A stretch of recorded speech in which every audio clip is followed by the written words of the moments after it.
किसान साथियों, क्या आप अपने खेत में जो मुख्य पोषक तत्व और सूक्ष्म पोषक तत्व जो फसल लगाने की पहली अवस्था में जो दे रहे हैं, क्या उसके देने से आपकी फसलें बर्बाद हो रही हैं?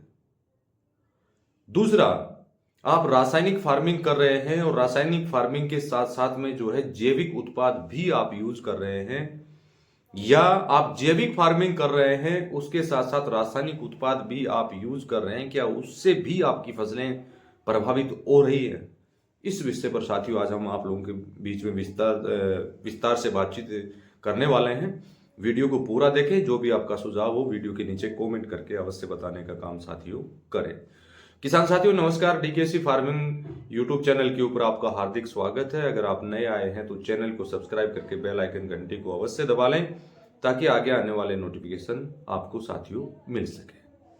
सबसे पहले हम विषय लेते हैं कि हम रासायनिक फार्मिंग कर रहे हैं या हम जैविक फार्मिंग कर रहे हैं और उसके साथ साथ हम रासायनिक भी यूज कर रहे हैं, क्या वो करने की वजह से हमारी फसलें प्रभावित हो रही हैं साथियों? देखिए, इसमें मैं आपको एक चीज क्लियर कर देता हूं साथियों।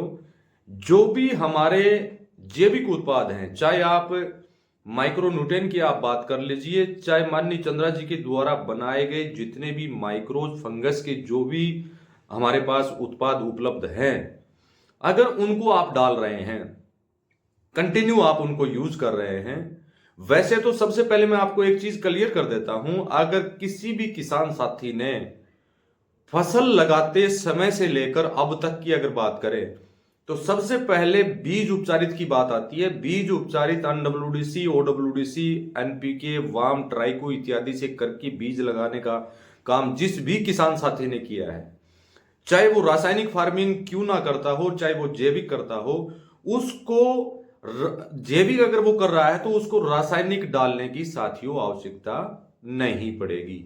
वो क्यों नहीं पड़ेगी वो भी मैं आपको क्लियर कर देता हूं।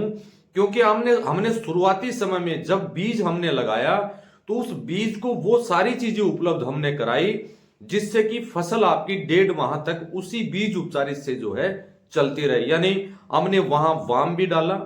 वाम का जो कार्य वहां पर होगा सबसे बड़ा, वो जितना भी आपके खेत में पोषक तत्व जितने भी पड़े हुए हैं अनुपलब्ध अवस्था में, उनको उपलब्ध करवा के पौधे को देने का काम करेंगे। दूसरा, आपने उसके साथ में एनपीके दिया। एनपीके उसमें नाइट्रोजन भी आपने दिया, पोटास भी आपने दिया, फास्फोरस भी आपने दिया। तीसरा, उसमें ओडब्ल्यूडीसी डाला। उसके अंदर भी हमारे जो भी मुख्य पोषक तत्व, सूक्ष्म पोषक तत्व के बैक्टीरिया ऑलरेडी अवेलेबल है। एनडब्ल्यूडीसी आपने वहां डाला, वो आपको प्रोटीन भी कुछ मात्रा में देने का काम कर रहा है। आपने ट्राइको डीकेसी डाला, वो भी आपके पौधे को जो है काफी हद तक कुछ ये कह सकते हैं कि पोषक तत्वों को लेने में सहायक भी है। उसके साथ साथ जो सबसे बड़ा उसका कार्य है, जो भी फंगसवल समस्या आपकी है या जो भी जमीन जनित जो भी रोग है उनको भी वो खत्म करने का काम साथियों कर रहा है। यानी हमने शुरुआत के समय में सारे कार्य किए और वो साथी अगर फिर भी रासायनिक डालने का काम अगर वो कर रहे हैं तो सबसे बड़ी मूर्खता साथियों वो कर रहे हैं। क्योंकि उसमें उन्होंने पहले पौधे को सब कुछ देने का काम किया और उसके बाद जो है फिर उस पर यूरिया, अन्य कोई भी जो भी आपने एंजाइम्स रासायनिक तरीके से बना रखे थे उनको पानी के साथ चलाने का काम आपने किया और उससे आपकी फसल साथियों प्रभावित होगी, निश्चित प्रभावित होगी। एक तो जिस माइक्रोज और जिस बैक्टीरिया से आपको लाभ मिलना था, जो आपकी फसल के लिए और आपकी जमीन के लिए एक सत्ते हैं। सत्ते का मतलब मैं यहां क्या बोल रहा हूं, क्योंकि जो सही अगर हम बात करें, सही अस्तित्व की अगर बात करें, जो पौधे को आवश्यकता होती है वो इन माइक्रोज और इन सभी बैक्टीरिया की आवश्यकता होती है, ना कि उन रासायनिक चीजों की आवश्यकता होती है जिससे कि वो लंबे समय तक आपकी जमीन को उपजाऊ बनाने में काम करते हैं। और उसके बावजूद आपने वहां पर डीएपी, यूरिया इत्यादि अधिक मात्रा में डालने का काम किया तो आपकी फसल अवश्य प्रभावित होगी। और प्रभाव क्या पड़ेगा साथियों? एक तो उसके अंदर पीलापन आ सकता है, जो हमने कल भी एक वीडियो के माध्यम से चर्चाएं आप लोगों के बीच में की। दूसरी उसमें समस्या क्या हो सकती है कि जब आपको आवश्यकता है एक रोटी की और जबरदस्ती आपको 2 या 3 खिला दे तो आपके स्वास्थ्य पर क्या प्रभाव पड़ता है ये आप अच्छी तरह जानते हैं साथियों। उसके साथ साथ अधिक मात्रा में अगर आप उन पौधे को शुरुआती अवस्था में अगर देने का काम करेंगे, जो उसको आवश्यकता नहीं है और फिर भी आप जोर जबरदस्ती उसमें डाल रहे हैं साथियों, तो उससे बाहरी लॉस आपको साथियों उठाना पड़ सकता है। यानी पौधा ना ही जैविक लेगा और ना ही रासायनिक को ऑब्जर्व कर पाएगा, ले पाएगा, और जिससे आपकी फसल की जो बढ़वार है वो वहीं रुक जाएगी। और फसल की बढ़वार रुकते ही उसके अंदर प्लांट जो भी आपने क्रॉप लगा रखी है उसके अंदर पीलापन निश्चित आएगा। अब आपको करना क्या चाहिए साथियों, आप अगर जैविक फार्मिंग करते हैं तो आपको रासायनिक का सहारा लेने की आवश्यकता बिल्कुल नहीं पड़ेगी।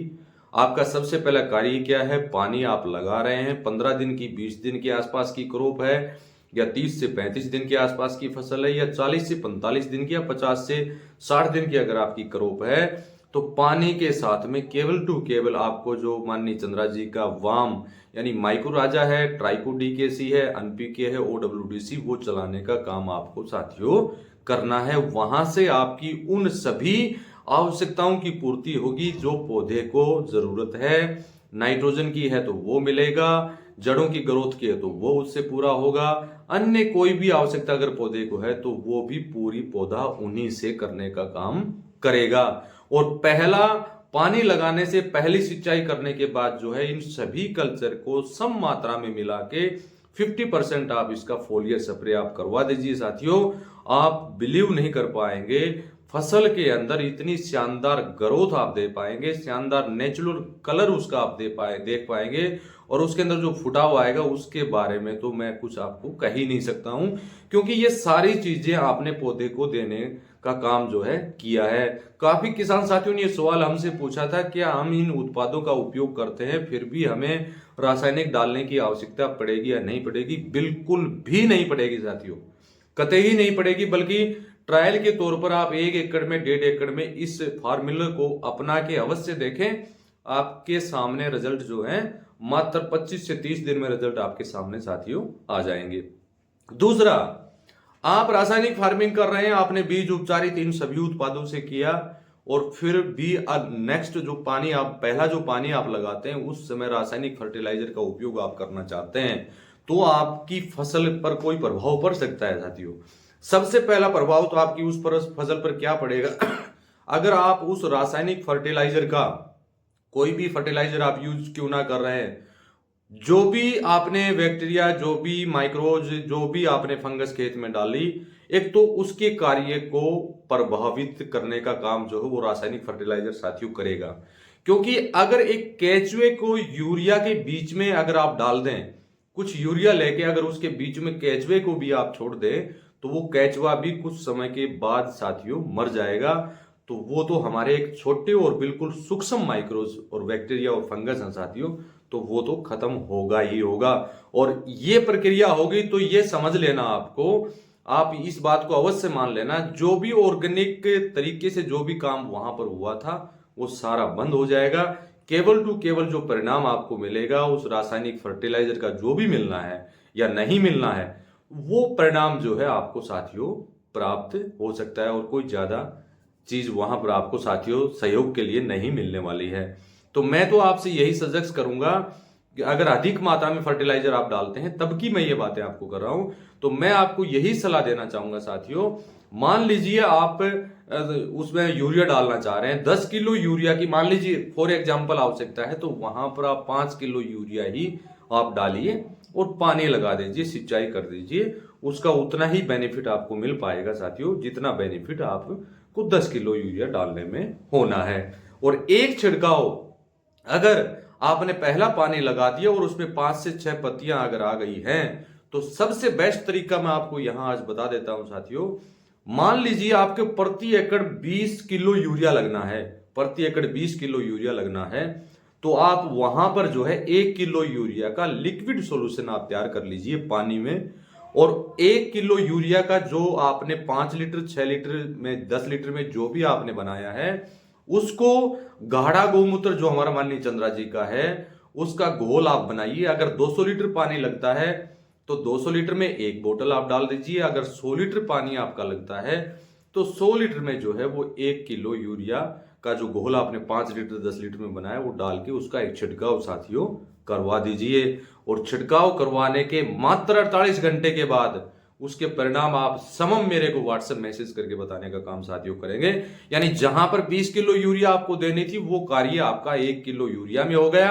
और उसका अगला फायदा आपको क्या हुआ साथियों, वो सबसे बड़ा फायदा क्या हुआ, उस के जो रासायनिक की अधिक मात्रा में आप यूज करने वाले थे और उससे जो दुष्प्रभाव आपकी फसल पर पड़ना था या जो भी आपके माइक्रोज पर पड़ना था वो बिल्कुल वहीं का वहीं साथियों स्टॉप हो गया। यानी आगे उसका कोई भी साइड इफेक्ट हमें नहीं देखने को मिला। जो हमारे मित्र बैक्टीरिया थे, मित्र फंगस जो भी कार्य कर रहे थे वो अपने समय अनुसार कार्य साथियों करते रहेंगे। यही प्रक्रिया आपको 20 दिन 25 दिन के बाद करना है। यानी मान लीजिए आप रासायनिक नहीं छोड़ना चाह रहे हैं, बिल्कुल आपकी कोई मजबूरी तो कुछ नहीं है वैसे तो, अगर सही मायने में बात देखें, फिर भी आपको रासायनिक अगर यूज करना है तो पूरी फसल की अगर मैं बात करूं, गेहूं की पूरी फसल की अगर मैं बात करूं तो 10 किलो यूरिया प्रति एकड़ के लिए सफिशिएंट है, काफी है साथियों। अगर सिस्टम से अगर उसको आप यूज करते हैं, तरीके से अगर उसका घोल बना के, और माननीय चंद्रा जी के डीकेसी का जो उत्पाद हमारा गाढ़ा गोमूत्र जो है उसके साथ उसका फोलियर स्प्रे अगर आप करवाते हैं, एक क्रॉप के अंदर 2 छिड़काव या 3 छिड़काव ज्यादा से ज्यादा अगर आप करवा देते हैं तो आपको यूरिया किसी भी तरह का कोई भी फर्टिलाइजर उसमें साथियों डालने की आवश्यकता नहीं पड़ेगी।